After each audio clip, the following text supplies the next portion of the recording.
record, I don't think we were trying to achieve anything specifically. We've never been the kind of band that's made like after we finish one campaign, we get together like this by a fireplace and start just trying to figure out what we want to do next. It's never been that way. It's kind of something a bit more subconscious and without discussion. It's sort of just like the next stage where we're going, and I don't think it was a surprise we were heading this way. I think it's just kind of like a band that's just always trying to evolve and trying to find new ways of expressing sounds in different ways. Not always relying just on guitars to do everything. And at the same time, though, you're gonna be able to identify the band because we're the same people, and you're gonna hear certain instruments that will be consistent throughout our history. But I think for this record, it was just basically, it was just something we were just trying to go forward, and we kind of keep it that simple. Artistically, I think you should feel like the last thing you did is the best thing you did. I mean, it'd be really strange for a painter or someone to be like, I think I did it better before, but this is the last thing I did. It just wouldn't make sense. But so I'm the most enthused about this record. I'm sure I'll be the most enthused about the next record. But for right now, I feel like no, this is it's a great step forward, and I'm really happy with the fact the way the whole record is very cohesive. And I think in true Interpol spirit, it has the consistent thread that's on all of our records, which is we're an albums band, and this is very much an albums record. It's like a start and a finish, and everything is really sequenced. You spend a lot of time thinking about all those little details, and it's probably a bit different for this day and age because this day and age is a little bit less about the album and it's a bit more about the MP3, or what have you. And so, but we didn't really abide by that. We just kind of sequenced the record the way that felt right to us, and the right way to tell this record's story versus being like, let's put like the catchier song up front. No, it's more of something that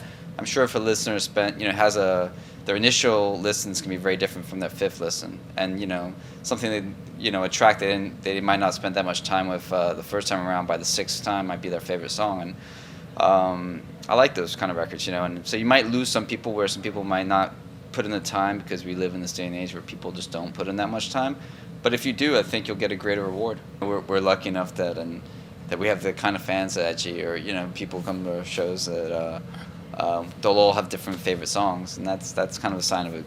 People saying that we're an albums band, like we were saying before. I've always tried not to be biased about any of our songs and trying to be open to playing any of the songs live. I never liked whenever I listen to bands that we're always like complaining about their older stuff. I like the fact that we tried to live. Now it's become more complicated because 4 records is harder to balance out on a live set, but I like the fact that we try to balance out between all 3 records, and we spent a lot of time on all 3 records, and we made sure that those records didn't leave our hands until we felt like we accomplished everything that we wanted to say with them. So I don't want to turn around 2-3 years later and be like, what was I doing? No, at that moment we spent so much time making sure that this record would be kind of timeless for us, but I kind of want to be open to playing anything. So I don't really have favorite songs, I don't think, and a favorite song can always just lie in the fact that you haven't played it for a while, and then you pull it back up and you're like, wow, that felt good.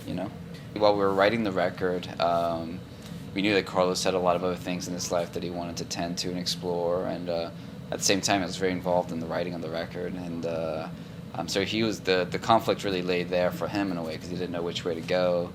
And essentially it basically came down to when he finished contributing his portion of the for the record as far as recording purposes, it became clear for him. I think you can kind of see down the line that it's going to be a year and a half or so of touring, and when you do that, when you have that kind of commitment, it's kind of impossible to tend to other things you want to accomplish with your life. So it just after many months of discussion and trying to figure out a way, it just became pretty clear that he needed to leave the band so he could pursue these other roads. And it was a very amicable and moment because we'd had 6 months of discourse about this, and we knew that this was an issue, and it made sense at the end of the day this is what he needed to do with his life. And it's someone's life, you have to respect it.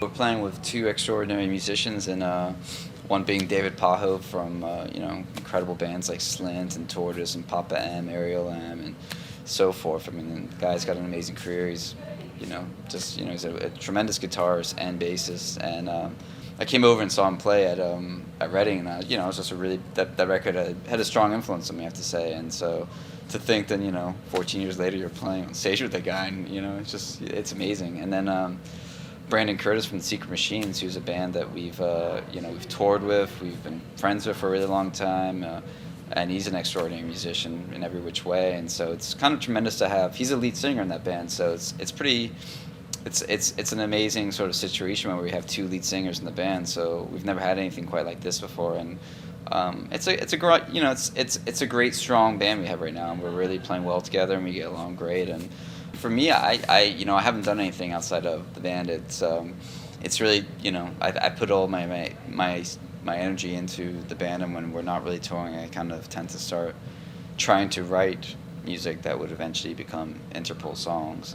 I think we'll see more from Interpol, Yeah, I think so. We've never been a band that plans things, I mean, we're going to be on the road for almost a year now. From now, we've been on the road for already like 6 months pretty much. So, from that, it's kind of hard to, it's almost like if I knew exactly what I wanted to do in a year from now, as far as musically and aesthetically and everything, then it seems a little boring to me. I feel like you have to keep everything kind of open, because you never know what you're going to counter out there. You never know what's going to influence you, and you never know what's going to come up. Plus, it's good to leave a bit of space between the last thing that you wrote and recorded and some new ideas that might come into play. So we've never sweated too much, like, what are we going to do next? And you never kind of try to make sure we have something because professionally it made sense. I mean, the only time that we were kind of conscientious of that was between the first and second record, as far as, we wanted to be fast about putting on our second record. That was sort of the game plan. But, essentially, artistically, I think you need to be open to stuff and see what's going to happen. And all of a sudden you get an idea. I don't like forcing things, and I don't think that's the way I've ever worked. So I think in due time these things will just come together.